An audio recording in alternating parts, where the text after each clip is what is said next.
Narmada యశాల audio సిరీస్కి స్వాగతం. నేను మీ నర్మదా. భార్యాభర్తల రొమాంటిక్ లవ్ స్టోరీ కాంట్రాక్ట్ పెళ్లి భాగం 23. గుడ్ మార్నింగ్ కృతి. రాత్రి ఎలా గడిచింది? కన్ను గీటి చిన్నగా అడిగింది లయ. సిగ్గుపడి ముసిముసిగా నవ్వుతూ తల ఆడించింది కృతి. అబ్బా, దీని ఓవర్ యాక్షన్ ఇదీను ఆమెను చూసి మనసులో అనుకున్నాడు కిరణ్. రేవతి మాత్రం అనుమానంగా కృతిని పైనుంచి కిందికి ఒకసారి చూసి అని ములిగింది. సుదేష్ణ దగ్గరికి వచ్చి చెవిలో గుసగుసగా ఏదో చెప్పింది. వదినా మరదలు ఒకటే చెవులు కొరుక్కుంటున్నారు. అదేంటో నాకు కూడా చెప్తే విని సంతోషిస్తాను కదా అంది అనసూయ.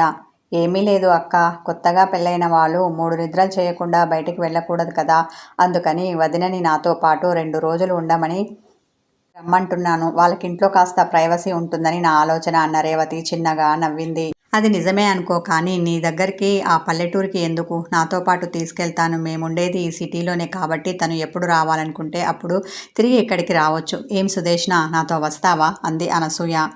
సరేనని ఆమె తల ఆడించింది. వదిన మీ ఇంటికి వస్తాను అంటోంది కదా, ఇక మేం వెళ్ళి వస్తాం అన్న రేవతి అందరికీ బాయ్ చెప్పి సురేష్తో బయలుదేరింది.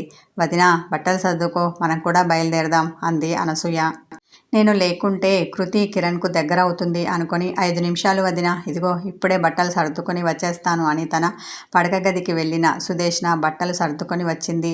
కృతి, మీరు ఈ 2 రోజులు ఆఫీస్కి కానీ బయటకి కానీ వెళ్ళకండి. ఈలోపు నేను వస్తాను. ఆ తర్వాత మీరు ఆఫీస్కి వెళ్దురు. అంతవరకు ఇంట్లోనే ఉండండి. మంగమ్మ రోజు ఉదయమే వచ్చి వంట చేసి వెళ్తుంది. వడ్డించుకొని తినండి, కబుర్లు చెప్పుకుంటూ ఇంట్లోనే ఉండండి అని కృతికి చెప్పి ప్రేమగా తల నిమిరింది సుదేష్ణ. అమ్మా, ఇప్పుడు నువ్వు వెళ్ళడం అవసరమా? నువ్వు ఉండడం వల్ల మాకేమీ ఇబ్బంది లేదు. మళ్ళీ ఎప్పుడైనా వెళ్దువు గాని ఇప్పుడు వెళ్ళకు గోముగా అంది. చాలా రోజులుగా వదిన రమ్మని పిలుస్తోంది. నువ్వు ఇంట్లో ఒంటరిగా ఉంటావని నేను వెళ్ళలేదు. ఇప్పుడు నీకు తోడుగా కిరణ్ ఉన్నాడు కదా, అయినా నేను వెళ్ళేది 2 రోజులేగా. ఇలా వెళ్ళి అలా వచ్చేస్తాను నచ్చ చెప్పింది ఆమె. నువ్వు వెళ్ళాలని డిసైడ్ అయ్యావు, ఇక ఇప్పుడు నేను ఉండమంటే మాత్రం ఉంటావా? వెళ్ళి త్వరగా వచ్చేయి చిరుకోపంతో అంది కృతి. మమ్మల్ని ఇలా ఒంటరిగా వదిలేసి మీరందరూ ఎందుకు వెళ్తున్నారో నాకు అర్థమైంది, కానీ ఈ విషయం కృతి అర్థం చేసుకోదు ఆంటీ. మీ ఉద్దేశం నెరవేరదు మనసులో అనుకున్నాడు కిరణ్.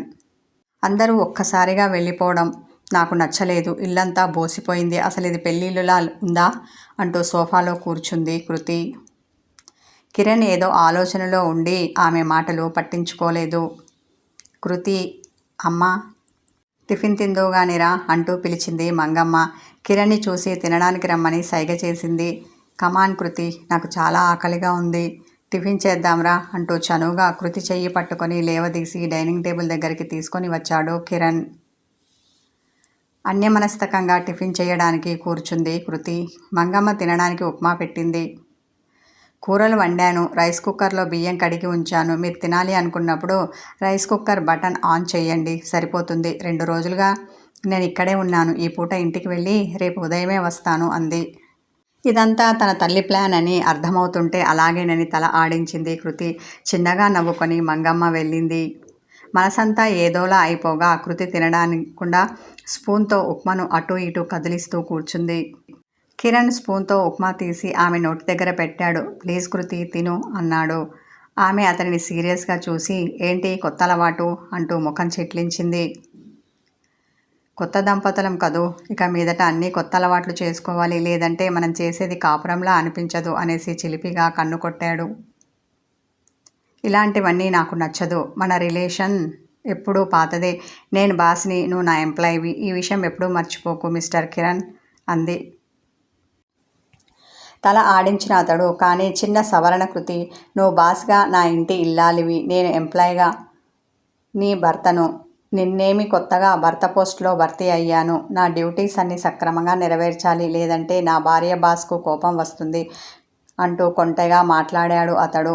అతను స్పూన్ని ఆమె పెదవుల దగ్గర అలాగే పట్టుకొని ఉన్నాడు. ఏమనుకుందో ఏమో అని నోరు తెరిచింది. కిరణ్ ఆమె నోట్లో ఉప్మా పెట్టాడు.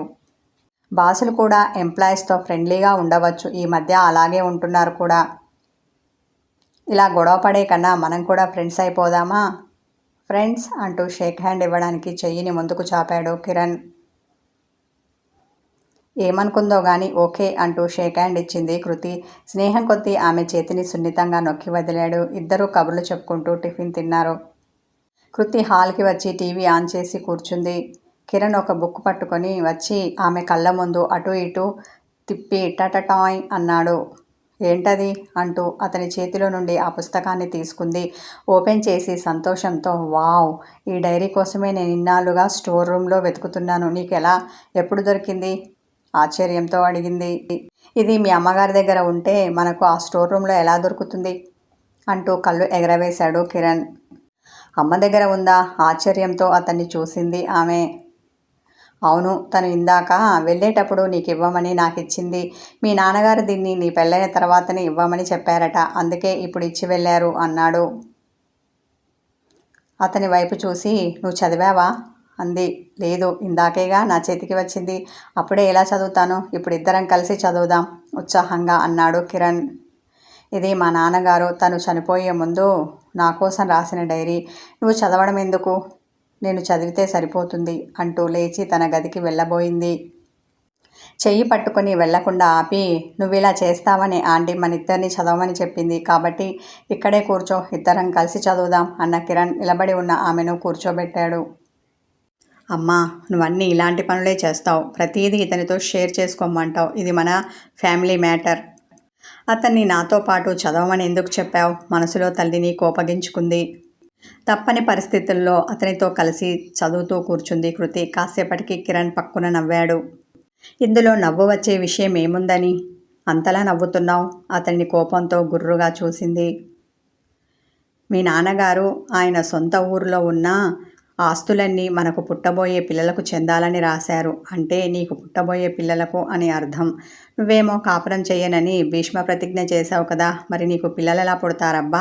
అది తలుచుకోగానే ఎంత ఆపుకున్నా నాకు నవ్వు ఆగలేదు. సారీ అని మళ్ళీ నవ్వాడు. కృతి ఆ పేజీని మరోసారి చదివింది. కిరణ్ చెప్పింది నిజమే, ఇప్పుడెలా అనుకొని డల్ అయింది. అంతలోనే ఆమెకేదో స్ట్రైక్ అయింది. చిన్నగా నవ్వుతూ, శతకోటి దరిద్రాలకి అనంతకోటి ఉపాయాలు అంది. అంటే అర్థం కాక ఆమెను అడిగాడు కిరణ్. ఏముంది, టెస్ట్ ట్యూబ్ బేబీ ద్వారానో సరోగసి ద్వారానో తల్లినవుతాను.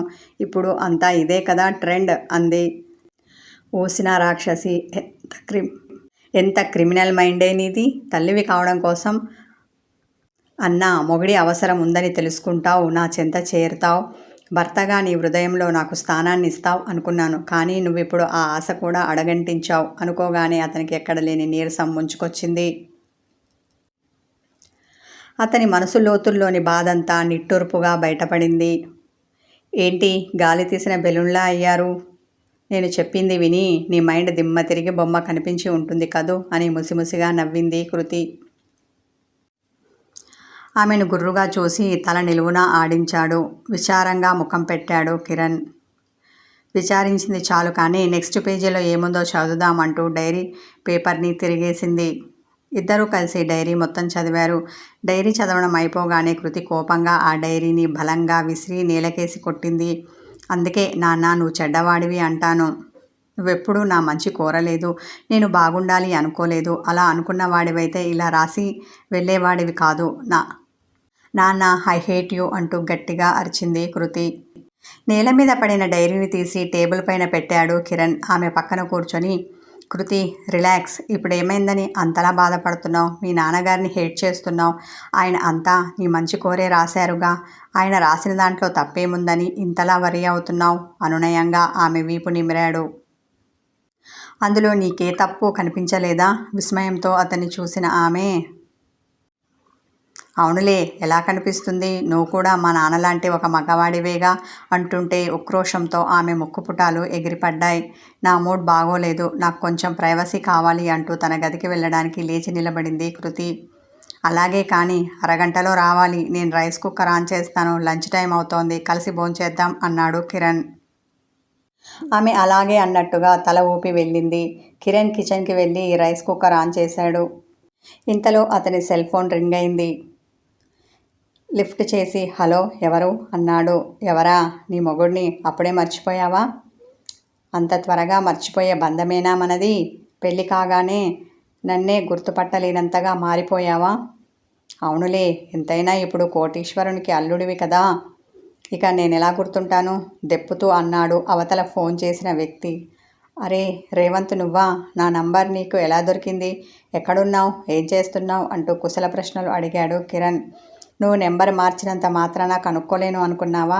మనం ఫ్రెండ్స్రా, నువ్వెక్కడున్నా నాకు తెలిసిపోతుంది అని నవ్వుతూ మాట్లాడాడు అతని నవ్వులో తన నవ్వును కలిపాడు కిరణ్.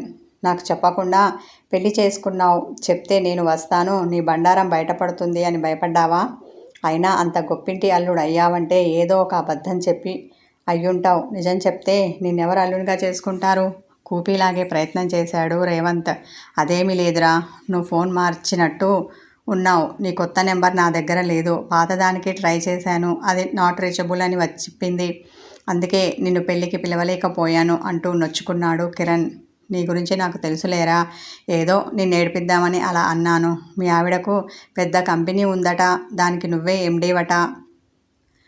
ఈ నిరుద్యోగికి ఒక ఉద్యోగం ఇప్పించి పుణ్యం కట్టుకోరా. నీలాగే పెళ్లి చేసుకొని నేను కూడా ఒక ఇంటివాణ్ణి అవుతాను అన్నాడు రేవంత్. నా బొంద, నేను ఎండీ ఏంటి, కనీసం పర్మనెంట్ ఎంప్లాయీని కూడా కాను. ప్రస్తుతం కాంట్రాక్ట్ ఉద్యోగిని. సంవత్సరం తర్వాత నీలాగే నేను కూడా నిరుద్యోగిని అనుకోగానే కిరణ్ మనసు చేదుగా మారింది. ఏంట్రా, నేను ఇటువైపు నుంచి మాట్లాడుతుంటే నువ్వేమో మౌనంగా ఉన్నావు. కొత్త పెళ్లి కొడుకువి ఇలాగేనా ఉండేది? ఈల వేస్తూ హుషారుగా ఉండాలి. కొంపదీసి నేనెక్కడ పార్టీ అడుగుతానోనని నా ముందు ఇలా బిల్డప్ ఇస్తున్నావా? అనుమానంతో అడిగాడు రేవంత్. అదేమీ లేదులేరా, రాత్రి సరిగ్గా నిద్ర పట్టలేదు, అందుకే డల్గా ఉన్నాను. కలిసినప్పుడు నీకు పార్టీ తప్పకుండా ఇస్తాను. ఇంకా మన మిగిలిన ఫ్రెండ్స్ని కూడా ఇన్వైట్ చేస్తాను, ఓకేనా అన్న కిరణ్ రేవంత్తో మరి కాసేపు మాట్లాడి కాల్ కట్ చేశాడు. ఈలోపు రైస్ కుక్కర్లో అన్నం ఉడికింది. కృతి ఇంకా రాలేదేంటి అనుకుంటూ ఆమె గది దగ్గరికి వచ్చాడు. తలుపు ముందుకు వేసి ఉంది. ఇంతకుముందు ఒకసారి ఇలాగే తన గదికి వచ్చి తలుపు తెరిచి చూసేసరికి అందమైన అజంతా శిల్పంలా మంచం మీద పడుకొని కనిపించింది. అప్పుడంటే పెళ్లి కాలేదు కాబట్టి ఎలాగో తనని చూసి నిగ్రహించుకోగలిగాను. కానీ ఇప్పుడు పెళ్ళయింది, తను నా భార్య. ఇప్పుడు ఎలా దర్శనమిస్తుందో భగవంతుడా, నన్ను టెంప్ట్ కాకుండా చూడు మనసులో అనుకుంటూ తలుపు తెరిచాడు. కథ కొనసాగుతుంది. హాయ్ వ్యూవర్స్, స్టోరీ ఓపెన్ చేసే ముందు లైక్ చేయండి, స్టోరీని చూశాక కామెంట్ పెట్టండి, హైప్